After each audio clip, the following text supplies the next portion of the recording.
কাশেম ভাই, আজকাল তোমার দোকান বেশ ভালো চলে দেখি। হ্যাঁ, সবই ওপরওয়ালার দয়া। দয়া তো অনেক দেখি, কিন্তু একটা জিনিসের অভাব রয়ে গেল নাকি ভাই?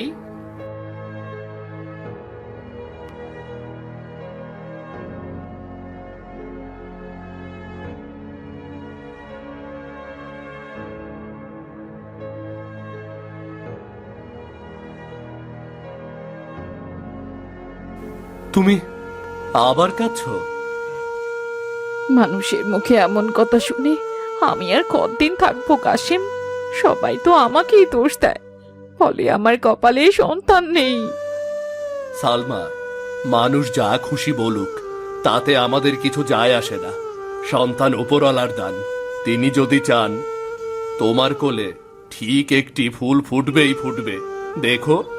আর না চাইলে চোখের জল ধুয়েও তা আসবে না, বুঝলে? কাঁদিস না মা, উপরওয়ালা যেমন রাখে তেমনি থাকতে হয়। তোর স্বামী তো তোকে অনেক ভালোবাসে, তাই না? হ্যাঁ, ভালো তো বাসে মা, কিন্তু তার চোখেও মাঝে মাঝে আমি অপরাধী হয়ে যাই। মানুষের জীবনে সব পূর্ণ হয় না রে মা। কেউ সন্তানের অভাবে কাঁদে, আবার কেউ সন্তান হয়েও দুঃখে থাকে। উপরওয়ালা যা দেন তারই মঙ্গল তাতে থাকে। ঠিকই বলেছেন মা। আমার সালমাই আমার সব। সন্তান না হোক, ওর হাসিতেই আমার শান্তি। হে আল্লাহ, যদি কখনো আমাদের ঘরে কোনো সন্তান আসে, যেন তার মনটাও ঠিক ওর মতো সৎ হয়। দেখিস মা, আল্লাহ দেরি করে দিলেও ভালো কিছুই হবে।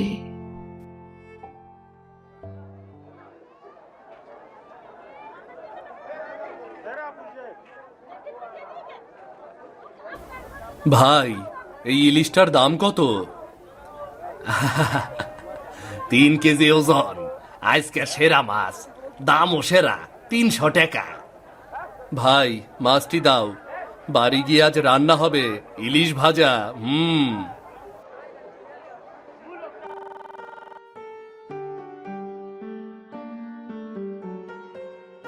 সালমা, কই গো, দেখে যাও। আজ তোমার জন্য কি এনেছি, দেখে যাও।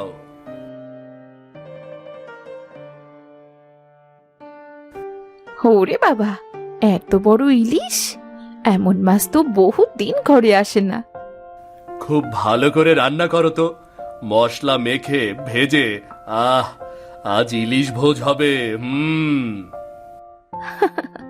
আচ্ছা ঠিক আছে, তোমার পছন্দ মতোই রান্না হবে।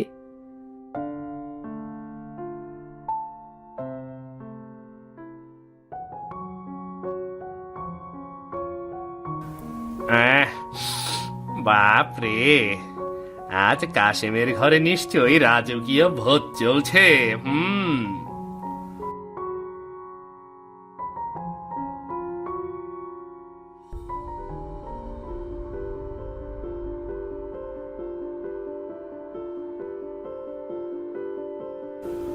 মা, তোমার বাড়ির এই ইলিশের গন্ধে মন ভরে গেল।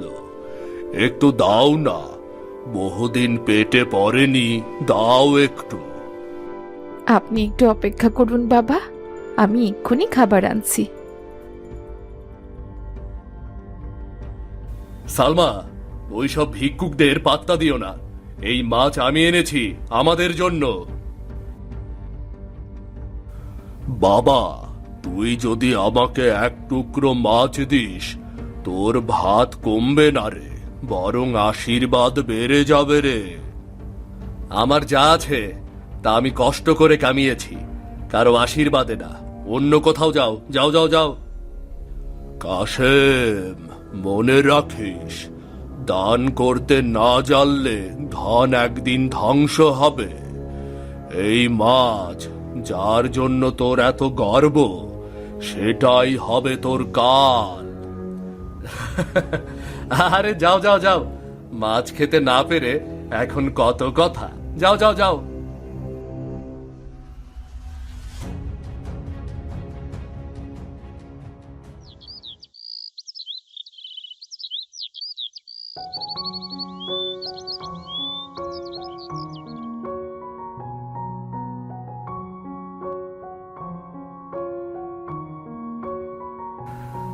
আহ, ওপরওয়ালা অবশেষে আমাদের দয়া করলেন। সালমা, তুমি এখন থেকে সাবধানে থাকবে। আমি তোমাকে রাজরানীর মতো করে রাখবো।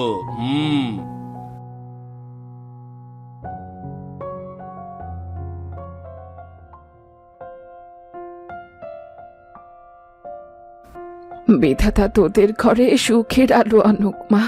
আমি মরার আগে তোর কোলে আমার নাতি দেখতে পারবো।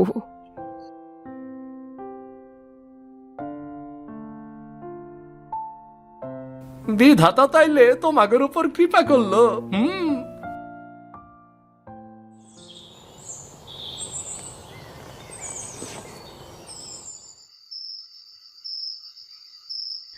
কাশিম, আমার মনে হয় কেউ নদীর দিক থেকে আমাকে ডাকছে।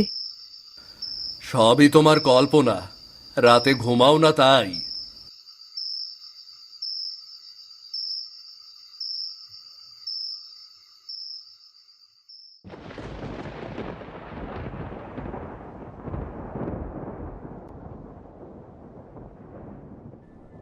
সময় হয়েছে, সবাই বাইরে যান এখন।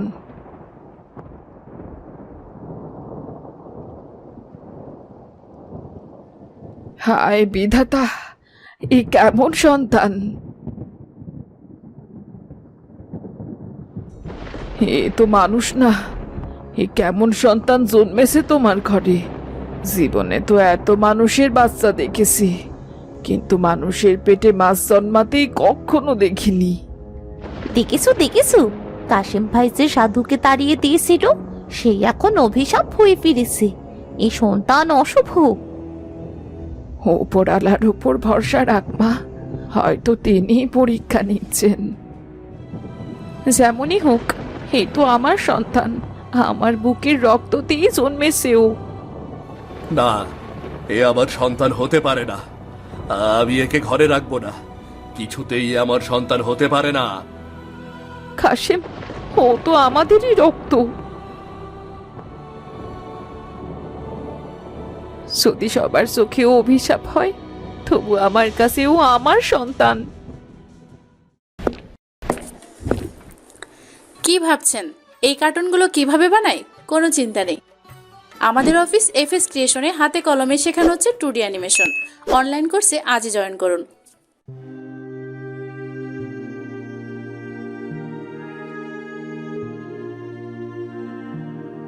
কাশেম, ও আমার সন্তান। তুমি যাই ভাবো, ওর বুকেও প্রাণ আছে, ও আমার গর্ভ থেকে এসেছে। চুপ করো সালমা, আমি জানি এটা সন্তান নয়। এতিম সন্তান আমার হতে পারে না। একে ঘরে রাখলে সর্বনাশ হবে, লোকজন হাসাহাসি করবে। আমি এ কোনোভাবেই মানব না, কোনোভাবেই না। মানুষ যা খুশি বলুক, কিন্তু ওকে ওকে তুমি আমার কাছ থেকে কেড়ে নিও না। আমি নিজ হাতে ওকে মানুষ করে তুলবো। বাবা, যা বিধাতা দিয়েছে সেটা মেনে নাও। এমন করো না বাবা, অমঙ্গল হবে তো।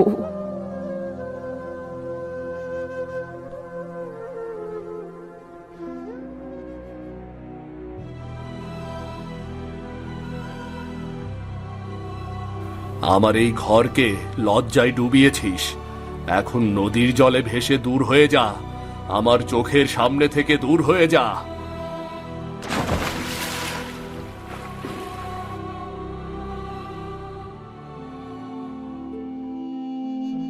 ও আমার সন্তান, তুমি এভাবে আমার বুক খালি করে দিও না।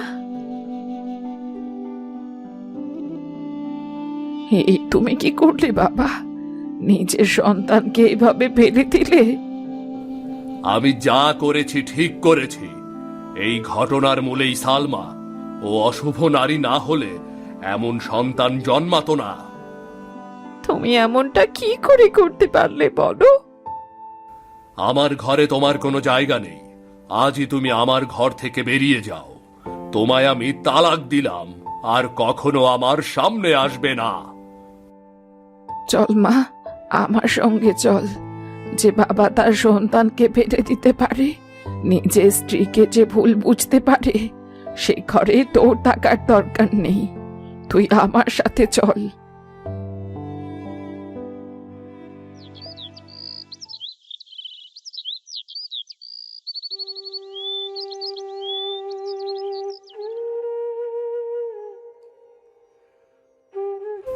সালমা, তুই তো কাশেম মিয়ার ঘরে আসিলি না, এখন এইখানে এত পরিশ্রম কেন করতাস?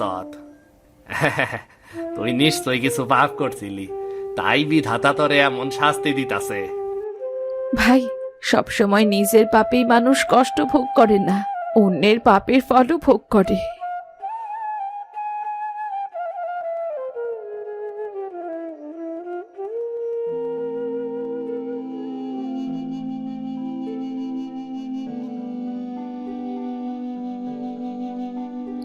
মা, আজ মাত্র আধা শির চাল আনতে পারলাম, কাল হয়তো কিছুই থাকবে না। কোনো না কোনো ভাবে বিধাতা একটা পথ ঠিক দেবেন রে মা, তুই কোনো চিন্তা করিস না মা।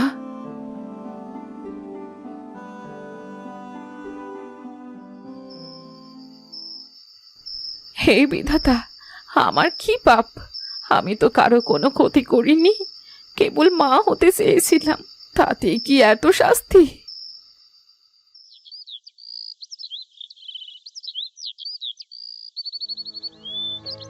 বাকি তো অনেক জমছে সালমা, আগে দেনা শোধ করো, তারপর চাল দেই।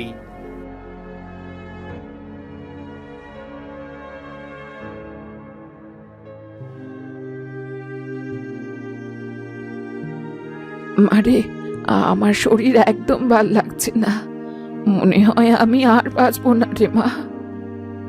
তুমি এমন কথা বলো না মা, তুমি ছাড়া আমার কি আছে বলো? তোমার কি খুব কষ্ট হচ্ছে মা? জানি না রে মা, বুকের ভেতরটা জ্বলে যাচ্ছে রে। মায়ের এই অবস্থায় তাকে একটু খাবারও মুখে তুলে দিতে পারছি না, ডাক্তার কি করে দেখাবো? তুমি চিন্তা করো না মা, আমি তোমার জন্যে ডাক্তার নিয়ে আসছি, আর যেভাবেই হোক দেখি একটু খাবার আনতে পারি কিনা।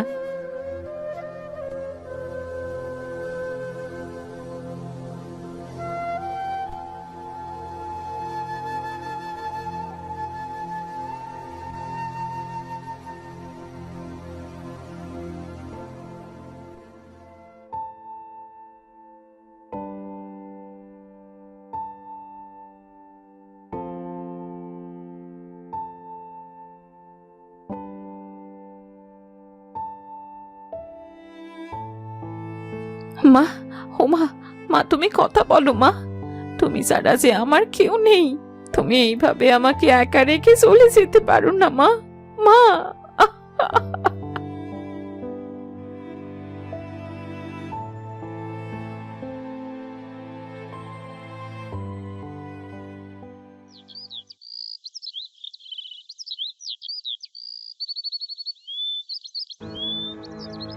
হে বিধাতা, তুমি আমার সব কিছু কেড়ে নিয়েছো, কোনো দোষ না করেও আমাকে দোষী বানিয়েছো।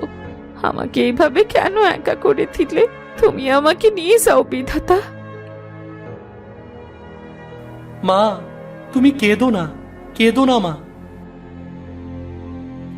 কে কে কথা বলে? আমাকে কে মা বলে ডাকলো? মা, আমি তোমার ছেলে, আমাকে চিনতে পারলে না? ছেলে? কিন্তু তোমাকে তো অনেক আগেই তোমার বাবা ফেলে দিয়েছিল, তুমি এখনো বেঁচে আছো? আর তুমি তুমি তো মাছ, তুমি কথা বলছো কিভাবে?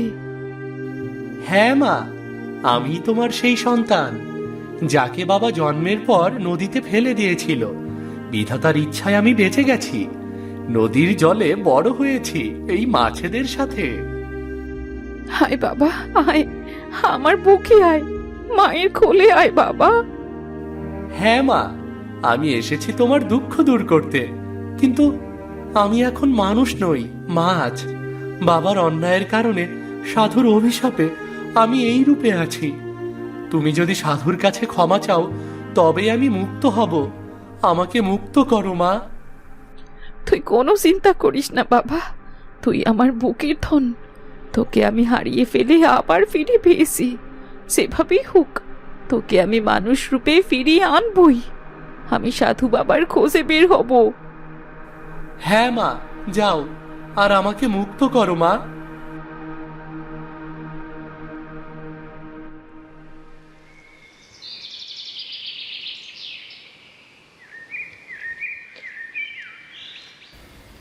কোথায় যাচ্ছেন দিদি? এই গভীর জঙ্গলে একা? বন্য পশু আছে, আপনার ক্ষতি করতে পারে। আমি সাধু বাবার খোঁজ করছি, শুনেছি তিনি এই জঙ্গলেই থাকেন। হ্যাঁ, এই পথেই একটু ভেতরে এক বুড়ো সাধু থাকেন, একটা পুরনো কুঁড়ে ঘরে। সাবধানে যাবেন, সেখানে অনেক বন্য প্রাণীও আছে। ধন্যবাদ ভাই, বিধাতা আপনাকে ভালো রাখুক।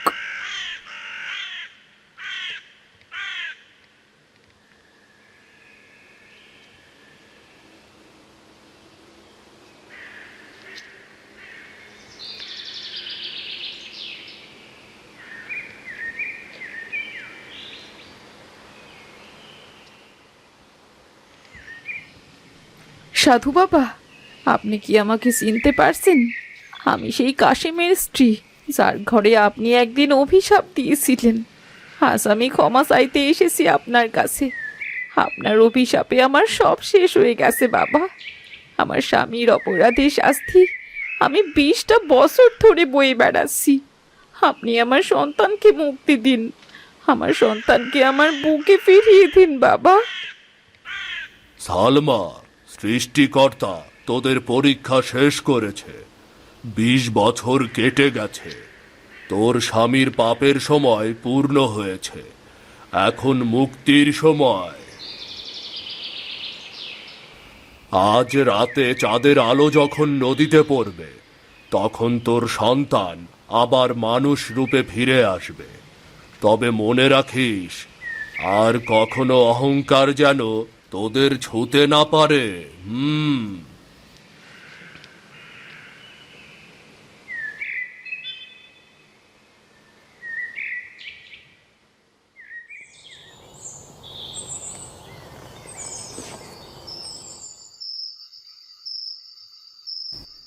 বাবা, আমার ছেলে মানুষ রূপে ফিরে আয় বাবা। মা, আমি ফিরে এসেছি। তোমার কান্না, তোমার প্রার্থনা আমাকে মানুষ রূপে ফিরিয়ে দিয়েছে। ওই তো সালমা, ওর মাছ পোলাটা মানুষ হইয়া গেছে। এটা তো অলৌকিক, সবই বিধাতার খেলা। এটা অলৌকিক নয়, এটা ন্যায়ের পুনর্জন্ম। 20 বছর আগে অহংকারের কারণে একজন মানুষ নিজের সন্তানকে হারিয়েছিল। আজ সেই সন্তান ফিরে এসেছে, তার মায়ের অশ্রু আর বিশ্বাসের শক্তিতে। হে সাধু বাবা, আপনি আমার জীবন ফেরালেন। না সালমা, তোর মাতৃত্বই তোকে আশীর্বাদ দিয়েছে। সৃষ্টিকর্তা মায়ের প্রার্থনা কখনো ব্যর্থ করেন না।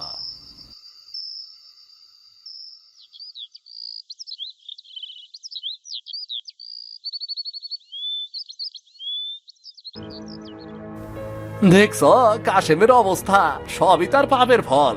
বউ সন্তান হারাইয়া কি একটা অবস্থা। যে মানুষ নিজের সন্তানকে নদীতে ফেলে, তার জীবন কেমনই হয়।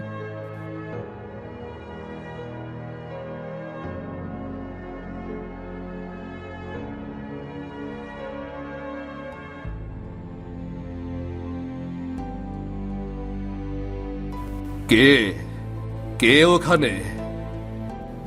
আমাকে চিনতে পারছো না কাশেম? বাবা, আমি তোমার সেই মাছ সন্তান, যাকে তুমি অবজ্ঞা করে নদীতে ফেলে দিয়েছিলে। কি কি বলছো তুমি? তুমি কি সত্যি বলছো? আমি তো মাছ সন্তানকে ফেলে দিয়েছি, তুমি মানুষ হলে কিভাবে? তোমার করা দুর্ব্যবহারের কারণে সাধুর অভিশাপে আমাদের মাছ সন্তান হয়েছিল। সাধু বাবা আমার ছেলেকে মানুষে পরিণত করে দিয়েছে। সত্যি সত্যি তুই আমার ছেলে? হ্যাঁ বাবা, আমি তোমার সেই ফেলে দেওয়া মাছ সন্তান। আমি তোমার সাথে খুব অন্যায় করেছি, পাপ করেছি। তুমি আমাকে ক্ষমা করে দাও সালমা। আমি অহংকারে অন্ধ হয়ে গিয়েছিলাম। তুমি আমাকে ক্ষমা করে দাও, ক্ষমা করে দাও আমাকে। আমি তোমাকে ক্ষমা করে দিয়েছি, আর এই জন্যই তো তোমার সন্তানকে নিয়ে আবার তোমার কাছেই ফিরে এসেছি কাশেম। সালমা, আমি তোমার আর আমার সন্তানের সাথে যে ভুল করেছি সেই পাপের প্রায়শ্চিত্ত আমি এখন করছি। আমি আমার পাপের জন্য তোমাদের কাছে ক্ষমা চাই।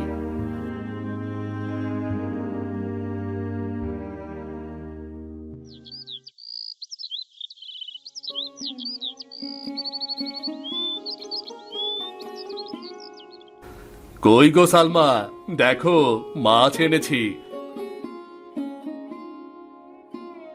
আজকের ইলিশে অভিশাপ নেই, শুধু আশীর্বাদ আছে। এই মাছ শুধু আমার পরিবার নয়, আশেপাশের সবাইকে নিয়ে তৃপ্তি করে খাবো। ঠিক বলেছো কাশিম, এই ঘরে এখন শুধু শান্তি আর ভালোবাসা। বাবা, এটা কি আবার কোনো জাদুর মাছ? না রে বাবা, এই মাছ আমাদের আশীর্বাদ আর একসাথে থাকার আনন্দের প্রতীক। কি কাশেম ভাই, দেখতাছি জীবনে আবার শান্তি ফিরাইছে তোমার। হ্যাঁ, এবার কোনো হিংসা অহংকার নয়, শুধুই আশীর্বাদ।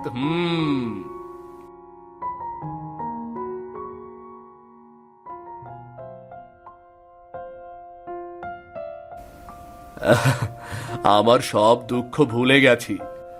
নিজের পরিবারই আসল শান্তির ঠিকানা গো, আসল শান্তির ঠিকানা। হিংসে আর অহংকার মানুষের সাজানো সংসারকে ধ্বংস করে দেয়। দয়া আর ভালোবাসাই মানুষকে প্রকৃত সুখী করে। এমন গল্প দেখতে আমাদের চ্যানেলটা সাবস্ক্রাইব করতে ভুলবেন না।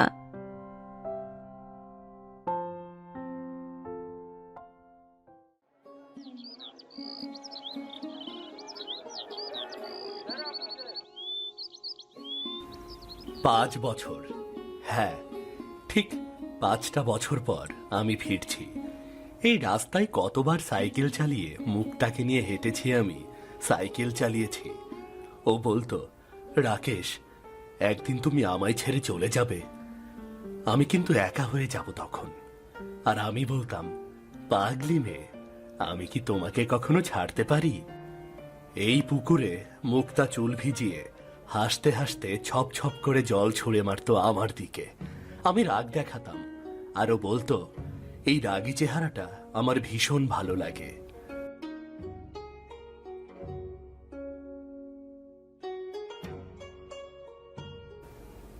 এই যে ভাই, কে আপনি? নতুন মুখ দেখা যায়। না কাকা, আমি নতুন না, আমি এই গ্রামেরই ছেলে রাকেশ। আজ অনেক দিন পর ফিরলাম। রাকেশ, ওই বিদেশে গেছিলা না? আরে ও, তুই তো একেবারে সাহেব হইয়া গেছ রে। আরে আরে, আগে তো গামছা বইরা ধান কাটতো, এখন দেহি চশমা লাগায় ব্যাগ টানে। চেহারা পাল্টিয়ে গেছে কাকারা, কিন্তু মনটা একটুও বদলায়নি। এই পথ, এই রাস্তা, আমার সবই মনে আছে। বাপ রে, তুই ফিরছত, এইটাই কত ভালা লাগতাছে। তোর মা প্রতিদিন সন্ধ্যায় রাস্তায় দাঁড়াইয়া থাকে, আমার রাকেশটা কবে ফিরবো এই কথা বলে। মা, আমি ফিরছি মা, আজ তোমার ছেলেটা ঠিক তোমার দরজায় ফিরবে গো মা।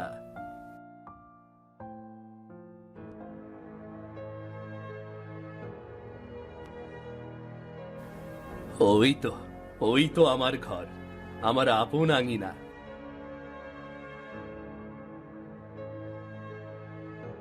মা, মা, আমি এসেছি, তোমার রাকেশ আজ ফিরে এসেছে গো মা। মা,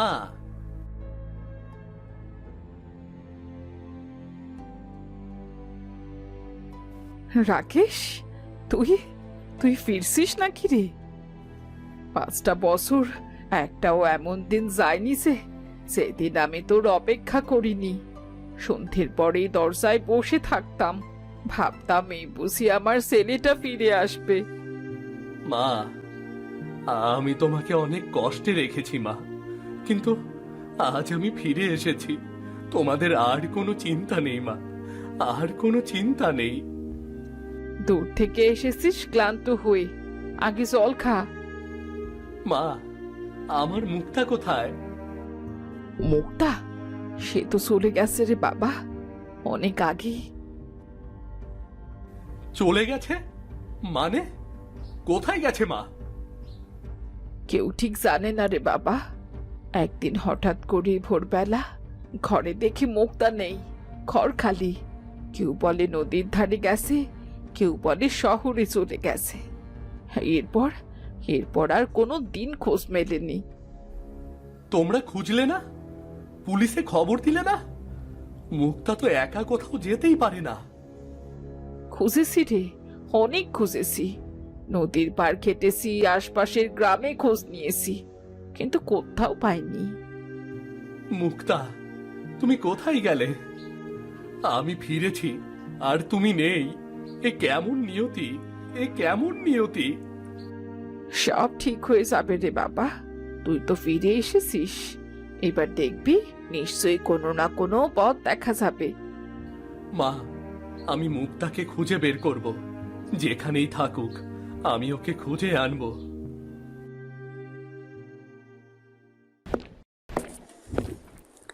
কি ভাবছেন এই কার্টুনগুলো কিভাবে বানাই?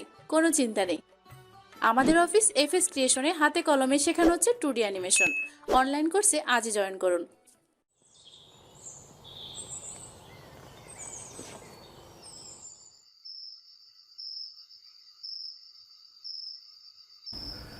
মায়ের দেওয়া গরম ভাতটা খেয়ে শরীরটা শান্ত হলেও চোখে একটুও ঘুম নেই। বারবার মাথায় ঘুরে বেড়াচ্ছে মুক্তার হারিয়ে যাওয়ার কথা। 5 বছর পর ফিরলাম, মনে করেছিলাম মুক্তা দৌড়ে এসে জড়িয়ে ধরবে আমাকে, রাগ করে বলবে তুমি এতদিন পর ফিরলে। কিন্তু সব কিছুই যেন বদলে গেছে। মুক্তা, কোথায় গেলে তুমি? কোথায় গেলে? ঘুম আসবে না। এমন রাতে চারপাশটা বড় ফাঁকা ফাঁকা লাগে, যেন সবকিছু আমাকে প্রশ্ন করছে, তুই দেরি করলি, তুই দেরি করলি কেন রাকেশ?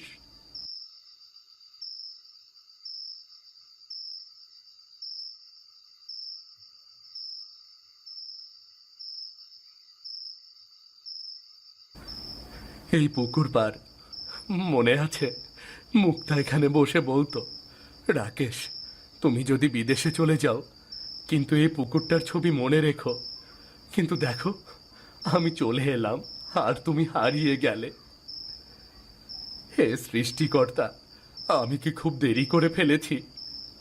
মুক্তা যদি কষ্ট পেয়ে চলে গিয়ে থাকে, যদি কোনো বিপদে পড়ে, আমি তোকে প্রতিশ্রুতি দিয়েছিলাম তুমি কখনো একা হবে না। আমি এসেছি রে, ফিরে এসেছি। তুমি যদি কোথাও থাকো, একবার শুধু একটা ইঙ্গিত দাও, আমি খুঁজে নেব তোমাকে। যেভাবেই হোক আমি খুঁজে নেব। আজ এই পুকুর পাড়টা কেন যেন অন্যরকম লাগছে, যেন কেউ আমার পাশেই আছে, অথচ কেউ নেই।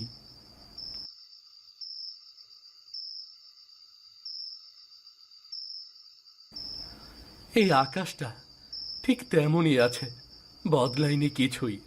বদলেছে শুধু মানুষ, সময় আর সম্পর্ক। বাবা,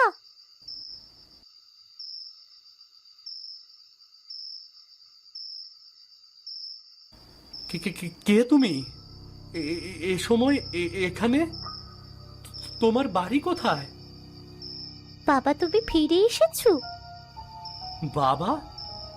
আমাকে বাবা বলল? কে মেয়ে? আমি তো চিনিও না। তুমি কাকে বাবা বলছো? আমাকে? তুমি আমাকে চেনো নাকি? তুমি না আমার বাবা? আমি তো অনেক দিন ধরে তোমার অপেক্ষা করছি। আমার জন্য? কিন্তু আমি তো তোমাকে কোনোদিন দেখিনি। তোমার নাম কি বলো তো? নাম নাম পরে বলবো, তুমি আমার কথা শোনো বাবা। আমি তোমায় অনেক দিন ধরে খুঁজছিলাম। এই দাঁড়াও, তুমি যাচ্ছ কোথায়? এই সময় বাইরে থাকা ঠিক না। তোমার বাড়ি কোথায় বলো আমাকে। কাল আবার আসবো বাবা। এই মেয়ে কে?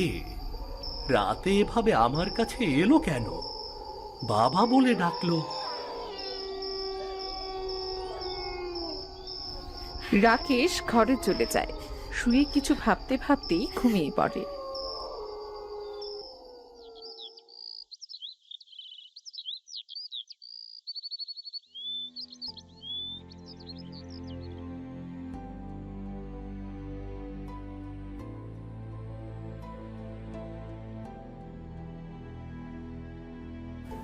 কে ছিল মেয়েটা? এত রাতে পুকুর পাড়ে এলো কেন? বাবা বলল আবার। এই গ্রামের মেয়ে হলে কেউ না কেউ তো চিনবেই।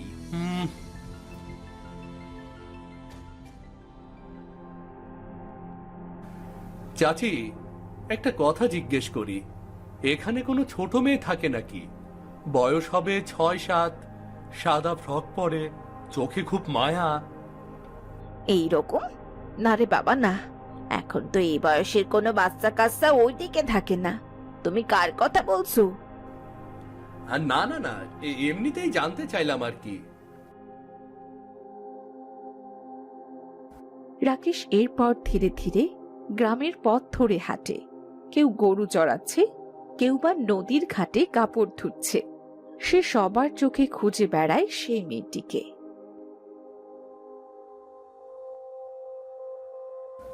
কাকু, এখানে রাতে কোনো ছোট মেয়ে ঘোরাফেরা করে এমন শুনেছেন কখনো?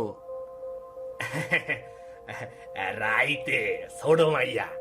আরে বাবা, এই গ্রামে এখন মাইয়ারা সন্ধ্যার আগেই ঘরে ঢুইকা পড়ে। এই বয়সের তো তেমন কেউ নাই। তুমি হঠাৎ এমন প্রশ্ন করতাছ কেন? মেয়েটাকে কি তাহলে আমি স্বপ্নে দেখেছিলাম, নাকি সত্যি এসেছিল আমার কাছে?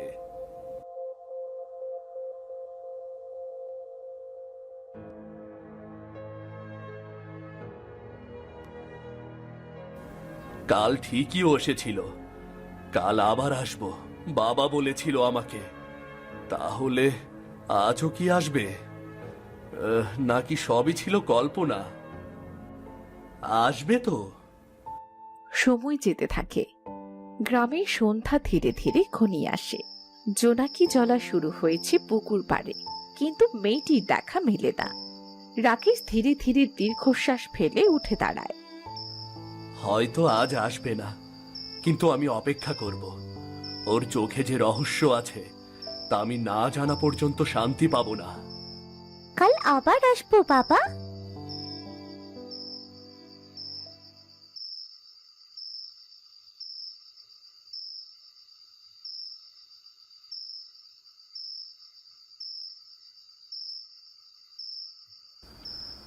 আজও যদি আসে, ও বলেছিল আবার আসবে।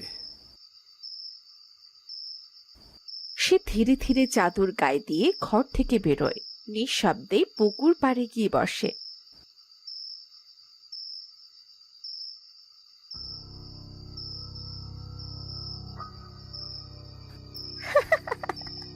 বাবা, তুমি আবার এসেছো? তুমি? হ্যাঁ, আমি ভেবেছিলাম হয়তো আজ আর আসবে না তুমি। আমি তো বলেছিলাম আমি আসবো। রাকেশ কিছুক্ষণ মেয়েটার দিকে তাকিয়ে থাকে। মেয়েটার চোখে যেন এক অদ্ভুত শান্তি, কিন্তু সেই সাথে গভীর রহস্যও লুকিয়ে আছে। তোমার নাম কি? কোথা থেকে আসো তুমি? আমার নাম এখন না বললেও চলবে, আমি খুব কাছেই থাকি। ঠিক আছে, নাম না বললেও সমস্যা নেই, কিন্তু তুমি কেন আমাকে বাবা বলে ডাকো? কারণ তুমি আমার বাবা। রাকেশ কিছুটা হতভম্ব হয়ে যায়, কিন্তু মেয়েটির সরল মুখে কোনো ভয় নেই। আমি তোমার বাবা? কিন্তু আমি তো... চলো না, আজ গল্প করি, আমার অনেক গল্প আছে। রাকেশ ধীরে ধীরে মুগ্ধ হয়ে পড়ে মেয়েটির কথায়। তারা দুজন পুকুর পাড়ে বসে গল্প করতে থাকে। মেয়েটি গ্রামের গাছপালা, নদী আর পাখিদের নিয়ে গল্প করে। রাকেশ বলে বিদেশের গল্প, মুক্তার স্মৃতি আর ছোটবেলার দুষ্টুমির কথা। তুমি জানো, অনেকদিন পর এভাবে মন খুলে কথা বললাম। মনে হচ্ছে যেন নিজের মেয়ের সাথেই কথা বলছি। তাই তো, আমি এসেছি তোমার মন খুলতে। তোমাকে মাকে আর একা থাকতে হবে না। আমি এখনই যাই বাবা, কাল আবার আসবো। থামো, একবার বলো তুমি কোথায় থাকো। কাল জানবে। এই বলে মেয়েটি ঝোপের দিক দিয়ে অন্ধকারে মিলিয়ে যায়। রাকেশ অনেকক্ষণ স্থির হয়ে দাঁড়িয়ে থাকে, মেয়েটির চলে যাওয়া পথের দিকে তাকিয়ে। কে তুমি? কেন যেন মনে হচ্ছে তুমি আমার জীবনের সঙ্গে খুব জড়িয়ে আছো।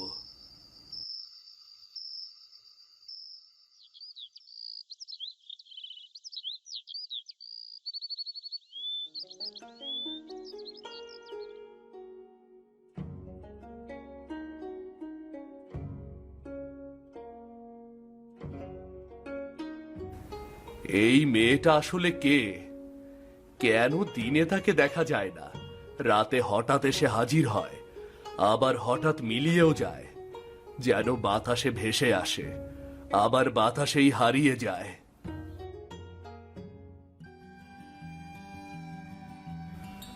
এভাবে আর চলতে পারে না। আমি ওর গল্প শুনছি, কিন্তু আসল কিছুই জানতে পারছি না। যেন কিছু একটা লুকোনো আছে গভীর রহস্যে ঘেরা। রাকেশ, খেতে আয় বাবা, সকাল হয়ে গেল তো। আবার কোথায় যাস ওইদিকে? আসছি মা।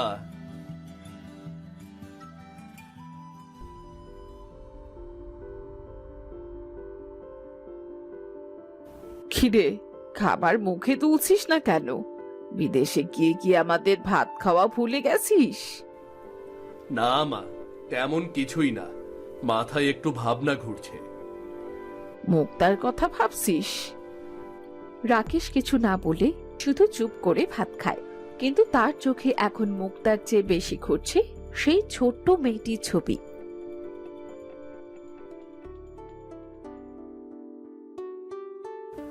রাতে ও আসবেই, আমি জানি, কিন্তু আজ আর আগের মতো শুধু গল্প করে ঘরে ফিরব না।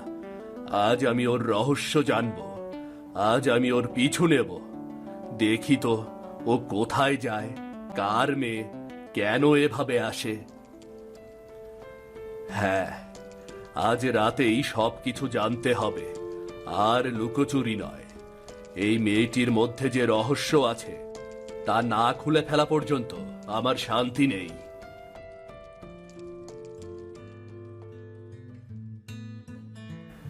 আজ তুমি আসবেই, আর আমি দেখব কোথায় হারিয়ে যাও তুমি। রাত যতই গভীর হোক, আজ এই রহস্যের শেষ হবে।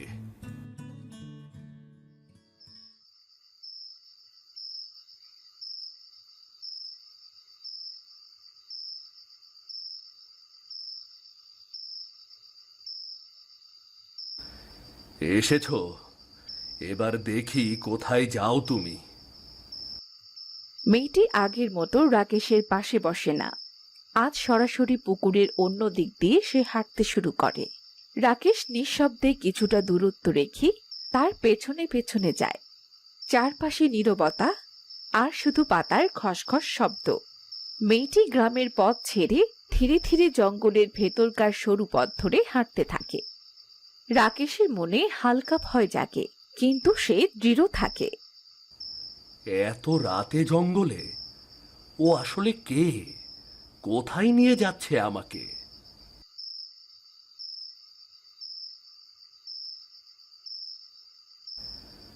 এই, তুমি কোথায় গেলে? শোনো, বেরিয়ে আসো, বেরিয়ে আসো তুমি। না, এখন পিছু হটার সময় না।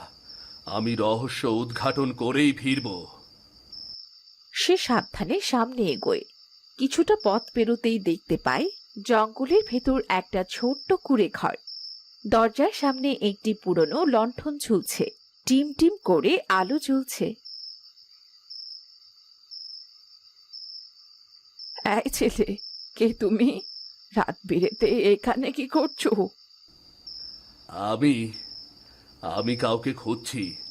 এই জঙ্গলের ভেতরে একটা মেয়ে ঢুকেছিল, হঠাৎ উধাও হয়ে গেল। কোন মেয়ে? এত রাতে?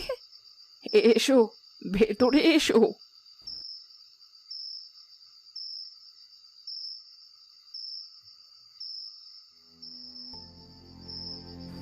মুক্তা, মুক্তা, তুমি এখানে কিভাবে? আমি ভাবতেও পারিনি তোমাকে আমি এখানে পাবো। ওকে আমি আধমরা অবস্থায় নদীর ধারে পেয়েছিলাম। আমি ওকে এখানে নিয়ে এসেছি, নইলে যে মরে যেত মেয়েটা। আমি যতটুকু পেরেছি ততটুকুই দেখেছি। কেউ ফেলে গেছে মানে? কে ওকে এরকম করলো? কে? সবকিছু সময় মতো জানতে পারবে ছেলে, কিন্তু যদি ওকে বাঁচাতে চাস তবে এখন আর সময় নষ্ট করা চলবে না। বলুন কি করতে হবে? আমি মুক্তাকে যেভাবেই হোক বাঁচাবোই বাঁচাবো।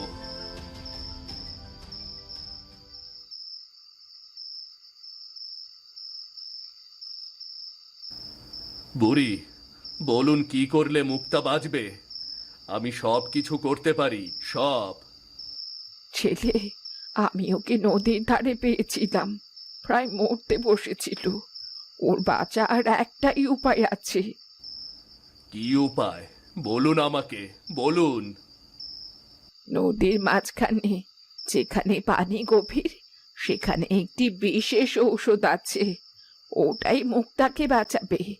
যদি তুমি তা আনতে পারো, ওর প্রাণ বাঁচবে। আমি আনবো, যেভাবেই হোক। কোনো ভয় নেই। নদী যতই বিপজ্জনক হোক না কেন, আমি ওর জন্য সেই ঔষধি গাছ আনবই আনবো। ভালো, কিন্তু সাবধান। নদীর ঢেউ কখনো শান্ত থাকে না। মনে রাখবে, সাহস আর ধৈর্য ছাড়া কাজ হবে না। মুক্তা, ভয় পেও না। আমি এই ঔষধি গাছ আনবো, তুমি শুধু অপেক্ষা করো। সেটা আজই আনতে হবে ছেলে। নদীর মাঝে গিয়েই সেই ওষুধ নিয়ে আসতে হবে। আমি যাচ্ছি নদীর মাঝখানে, আর ওর প্রাণ বাঁচাবো। মুক্তা, আমি তোমাকে ছাড়বো না মুক্তা, আমি তোমাকে কিছুতেই ছাড়বো না। আজ রাতের সাহস, আজকের অভিযান, সবই শুধু ওর জন্য। নদীর মাঝখানে গিয়ে সেই ঔষধ আনবো, আর মুক্তাকে আমি বাঁচাবো।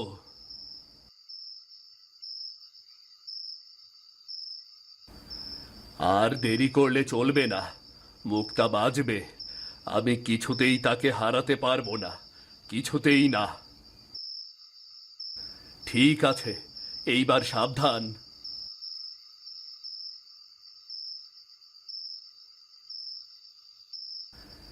এখন শুধু ফিরে যেতে হবে মুক্তার কাছে। সে ওষুধ নিয়ে ধীরে ধীরে বাড়ি ফিরে আসে। ঘরের ভেতর ফিরে এসে রাকেশ ওষুধটি মুক্তার মুখের কাছে ধরে দেয়। সে আঙুলে ভিজিয়ে চোখে আশা জাগিয়ে মুক্তার মুখে দেয়। রাকেশ, তুমি এসেছো? হ্যাঁ মুক্তা, আমি এসেছি। এবার কেউ তোমাকে আমার থেকে আলাদা করতে পারবে না মুক্তা। আমার ভালো লাগছে। দেখো, আমি বলেছিলাম আমি তোমাকে বাঁচাবো, আর দেখো, এবার সব ঠিক হয়ে যাবে। এবার বলো তো, তোমার কি হয়েছিল? খুলে বলো আমাকে।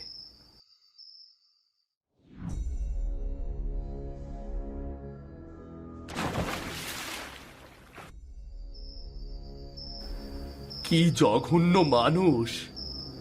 আমার সন্তান, কিন্তু তুমি আর হারাবে না মুক্তা, তুমি আর হারাবে না। তুমি আমাকে বাঁচিয়েছো, কিন্তু কিন্তু আমাদের সন্তান। আমি বলেছিলাম আমি সব সময় তোমার পাশে থাকব, আর কেউ যদি আবার ভয় দেখায়, আমি তাকে দেখে নেব।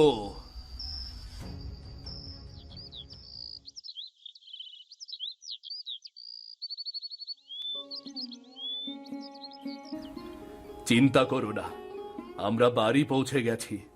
আর কেউ আমাদের আলাদা করতে পারবে না। তুমি না থাকলে আমি শক্ত হও, এখন তুমি নিরাপদ।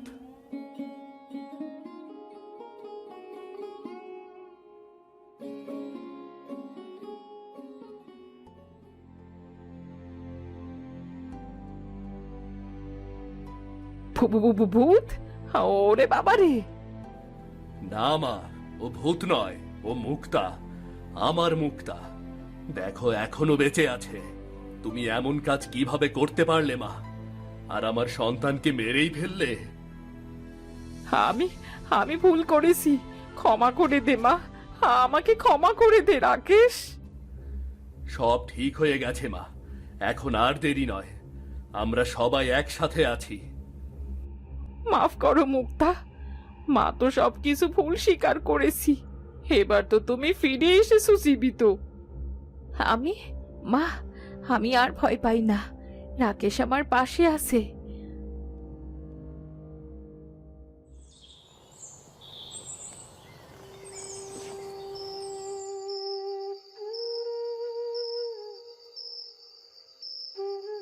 রাকেশ, আমার আজও মনে হচ্ছে আমরা একসাথে, সব ঠিক আছে।